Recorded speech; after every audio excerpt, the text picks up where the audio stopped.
श्री कन्या प्राथमिक विद्यालय कालावड सेमिस्टर बीजू पाठ चौथो सर्वोच्च अदालत। આપણે પાઠ જોઈએ તો આપણને દેખાય છે કે ન્યૂઝપેપરમાં જે અવારનવાર જે બધી માહિતીઓ જે આવતી હોય છે કે કોર્ટ સુધી જવા માટે છે એ કઈ કઈ પ્રક્રિયા કરવાની હોય છે એના વિશેની આખી વાત કરેલી છે। બરાબર, સૌથી પહેલા આવે છે લોક અદાલત, ત્યાર પછી છે તાલુકાની આવતી હોય તાલુકા અદાલત, પછી જિલ્લાની આવે છે અને ત્યાર પછી સૌથી છેલ્લે સર્વોચ્ચ અદાલત આવે છે। આપણે પાઠ સમજીએ અને સાથે સાથે સમજતા જઈએ કે કઈ રીતે છે એ અદાલતની કામગીરી હોય છે। એની શરૂઆત આપણે કરીએ।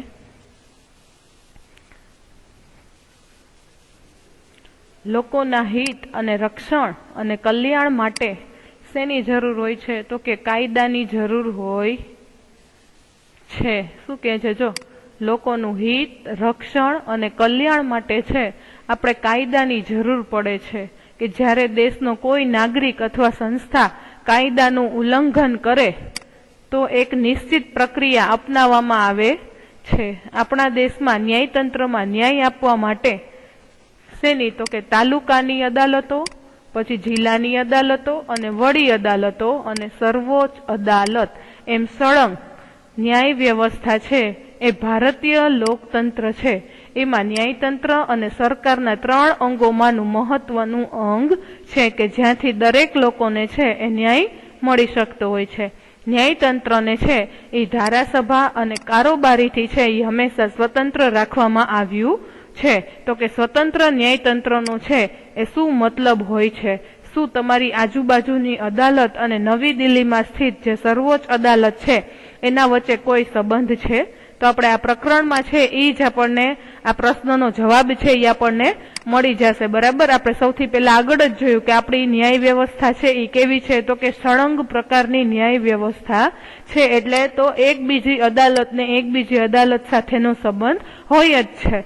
ત્યાર પછી આપણે જોઈએ કે સર્વોચ્ચ અદાલતની કામગીરી શું હોય છે? તો કે આપણા દેશની સર્વોચ્ચ અદાલત છે એ ક્યાં આવેલી છે? દિલ્હીમાં આવેલી છે। કે દેશની બધી જ અદાલતોમાં છે એ સર્વોચ્ચ અદાલતનું સ્થાન છે એ કેવું છે? તો કે સૌથી ઊંચું છે। તો કે ભારતમાં છે એ 26 જાન્યુઆરી 1950 ના રોજ સર્વોચ્ચ અદાલતનો છે એ શું થયો હતો? તો કે પ્રારંભ થયો છે। તો કે મૂળભૂત હકોના પાલન કરવા માટેનો અધિકાર છે કોના પાસે હોય છે? સર્વોચ્ચ અદાલત પાસે હોય છે।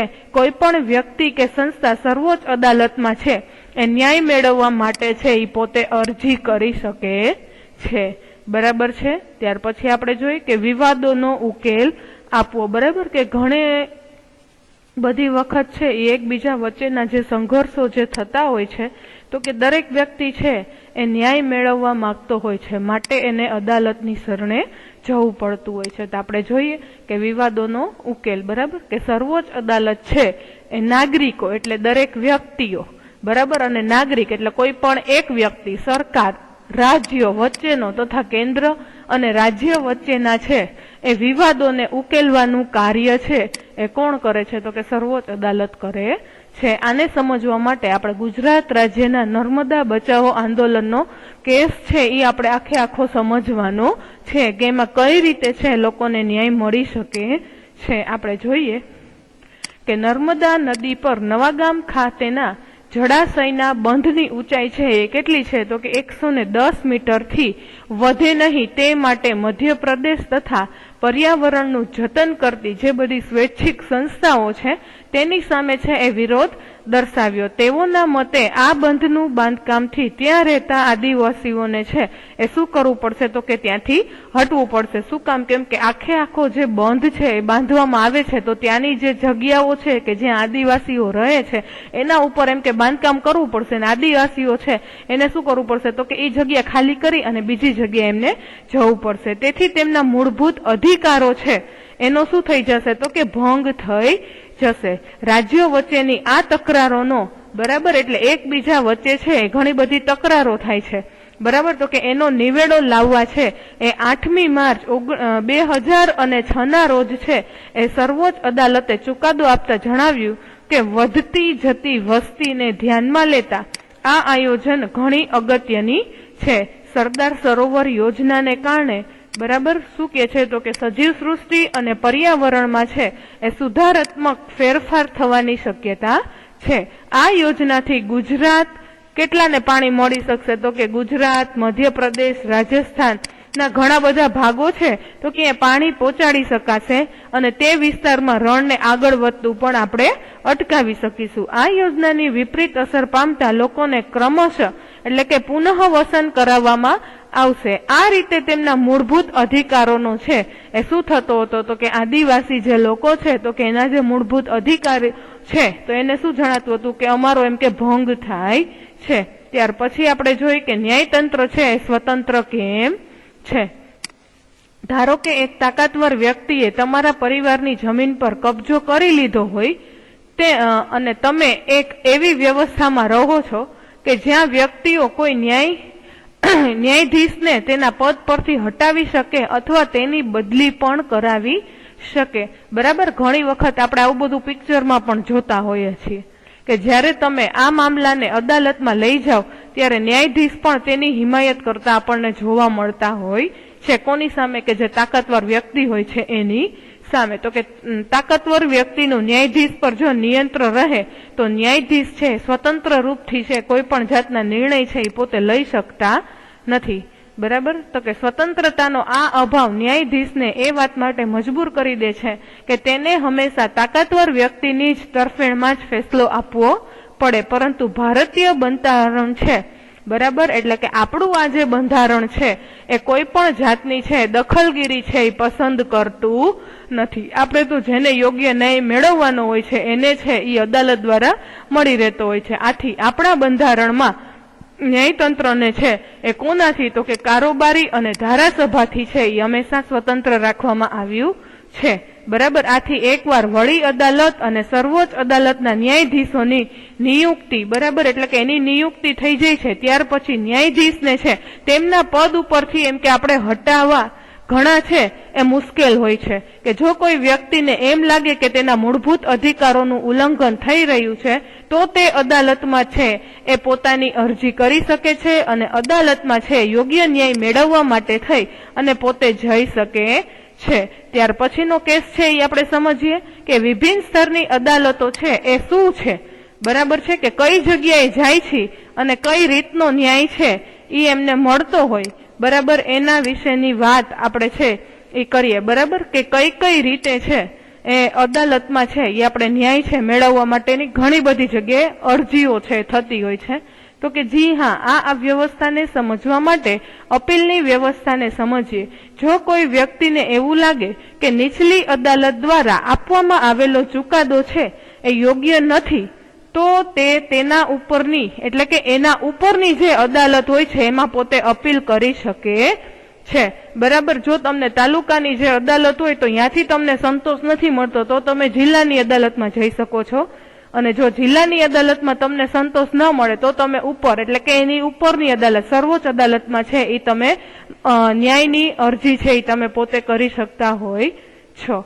બરાબર, આપણે જોઈએ કે અપીલની વ્યવસ્થાને સમજવા માટે આવો આપણે એક કેસ જોઈએ કે આ કેસમાં હકીકત એ હતી કે રતલામ મ્યુનિસિપાલિટીએ બનાવેલ નવા રોડની દક્ષિણ બાજુએ કેટલાક મકાનો આવેલા હતા. આ મકાનોની પાછળ અને કોલેજની હદ સાથે મ્યુનિસિપાલિટીનો જૂનો રોડ અને નવો રોડ સરકારી કોલેજને જોડતો હતો અને આ બંને વચ્ચેથી એક ગંદા પાણીનું નાળું એટલે કે એક વોકડું છે એ પસાર થતું હતું કે તેમાં રંગ રસાયણ અને કારખાનાના ગંદા પદાર્થો કે જેમાંથી રંગ રસાયણોની ગંદી વાસ આવતી હતી તેને નાળામાં છોડવામાં આવતા હતા. આ ગંદકીથી મોટી સંખ્યામાં મચ્છરો ઉત્પન્ન થતા હતા. તે સાથે આ નાળાના કિનારા પર આજુબાજુના રહેનારા ઝાઝરું અને પેશાબ પણ કરતા હતા.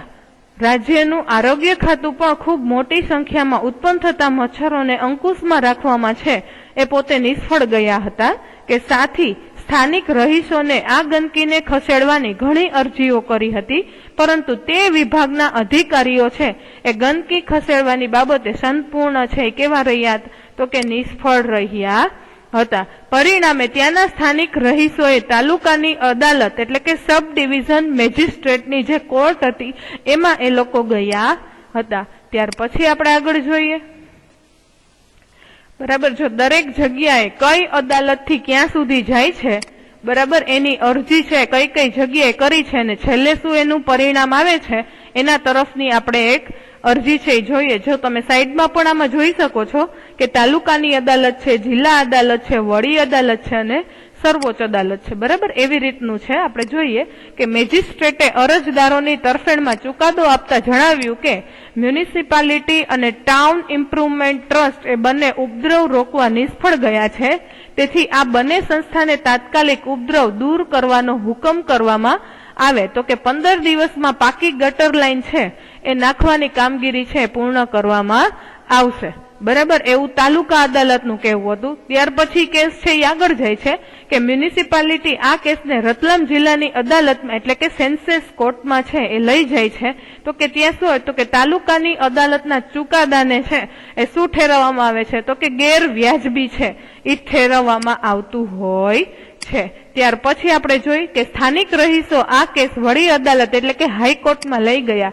વડી અદાલતે તાલુકાની અદાલતના હુકમને માન્ય રાખ્યો, પરંતુ એ હુકમ છે એ આપ્યો કે પાકી ગટર લાઈન માટે 15 દિવસના બદલે છે એ 7 માસનો સમય આપવામાં આવે છે. તેમજ ખાડાઓ માટીથી પૂરી દેવા કે જેથી તેમાં પાણી ભરાઈ જતા મચ્છર ન થાય. આ કામ 2 વર્ષમાં છે એ શું કરવાનું આવશે, પૂરું કરવાનું આવશે. ત્યાર પછીની અદાલતમાં જાય છે તો શું થાય છે તો કે રતલામ મ્યુનિસિપાલિટી આ હુકમથી સંતુષ્ટ ન હતી, તેથી તેણે સર્વોચ્ચ અદાલત એટલે કે સુપ્રીમ કોર્ટમાં છે એમણે પોતે અપીલ કરેલી હતી કે સર્વોચ્ચ અદાલતે તાલુકાની કોર્ટમાં હુકમને માન્ય ગણ્યો અને વધારામાં એવો આદેશ આપ્યો કે મ્યુનિસિપાલિટી અને રાજ્ય સરકાર બંને સામૂહિક રીતે આ પ્રદૂષણ કરતા રંગ રસાયણના જે કાંઈ પણ પ્લાન્ટ ચાલુ હતા એને શું કરી દેવા તો કે બંધ કરી દેવા. બરાબર, તમે જોઈ શક્યા કે છેક તાલુકાની અદાલતથી આપણે સર્વોચ્ચ અદાલત સુધી છે એ કઈ રીતે જાય છે તો કે દરેકની છે એ અલગ અલગ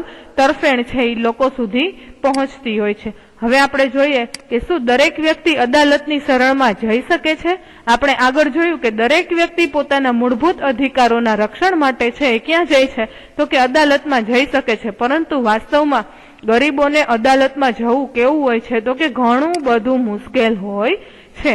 કાનૂની પ્રક્રિયામાં ન કેવળ ઘણા પૈસા કે કાગળોની કાર્યવાહીની પણ શું પડતી હોય છે, જરૂર પડતી હોય છે, પરંતુ તેમાં સમય પણ છે એ કેવો છે તો કે બહુ લાગી જતો હોય છે. જો કોઈ ગરીબ છે એ આદમી વાંચતા લખતા જો ન આવડતું હોય તો એ એમ કે કોર્ટમાં અરજી છે એ કઈ રીતે કરી શકે તો કે તેનો આખો પરિવાર એક તો મજૂરીથી ગુજરાન ચલાવતો હોય તો અદાલતમાં જવાનું અને ન્યાય મેળવવાનું કામ તેના માટે ઘણું મુશ્કેલ હોય છે. આ બાબત ધ્યાનમાં રાખી અને 1980ના દશકામાં છે બરાબર સર્વોચ્ચ અદાલતે જાહેર હિતની જે અરજી છે બરાબર એની જે વ્યવસ્થા હતી એનો સ્વીકાર કર્યો છે. તો કે આ રીતે સર્વોચ્ચ અદાલતે ન્યાય વધુમાં વધુ લોકો સુધી પહોંચી શકે તેવા પ્રયાસો કર્યા છે. ન્યાયતંત્ર તરફથી કોઈ પણ વ્યક્તિ અથવા સંસ્થાને એવા લોકોની તરફથી એટલે કે જનહિતની અરજી કરવાનો અધિકાર આપવામાં આવ્યો હોય છે તો કે જેના અધિકારીઓનું ઉલ્લંઘન બરાબર તો કે એને જે મળતા અધિકારો છે એનું જો એમ કે ઉલ્લંઘન છે એ થઈ રહ્યું છે તે આ અરજી વડી અદાલત અને સર્વોચ્ચ અદાલતમાં છે એ પોતે અરજી છે એ કરી શકતા હોય છે. 1980ના દાયકા પછી જાહેર હિતની અરજીના માધ્યમથી ઘણા બધા મુદ્દા ઉપર લોકોને ન્યાય આપવામાં આવ્યો છે. મજૂરોને અમાનવીય શ્રમની મુક્તિ અપાવવા માટે જાહેર હિતની અરજીનો ઉપયોગ કરવામાં આવ્યો છે. બિહાર જેલમાં સજા ભોગવ્યા પછી પણ છોડી દેવાતા નથી. કેદીઓને છોડાવવા માટે પણ જાહેર હિતની અરજીનો ઉપયોગ કરવામાં આવ્યો હતો. આ ઉપરાંત ન્યાયતંત્રને જ્યારે એમ લાગે કે જનસમૂહ છે એનો કોઈ વર્ગ એટલે કે માનવ હકોનો જો ભંગ થઈ રહ્યો છે તો તે મુદ્દો તે પોતે પોતાના ધ્યાનમાં લઈ અને જરૂરી ન્યાય તંત્ર એટલે કે જાહેર હિતમાં એ પોતે આપી શકે છે. ત્યાર પછી આપણે જોઈ કે મૂળભૂત હકો સાથે તેના અમલમાં ઈરાદાથી દાખલ કરવામાં આવતી જાહેર હિતની અરજી જો અયોગ્ય હોય તો આ અરજી કરનાર જે કોઈ પણ વ્યક્તિ હોય અથવા તો સંસ્થા હોય તો કે એને સર્વોચ્ચ અદાલત છે એ પોતે દંડ પણ કરી શકતી હોય છે. અહીં આપણો આ પાઠ પૂરો થાય છે. આ સ્વાધ્યાયના પ્રશ્ન છે એ તમારે સમાજના પાકા ચોપડામાં છે એ લખી લેજો. બરાબર, 4 પ્રશ્ન છે, બાકી ખરા ખોટા છે. બરાબર, ચાલો.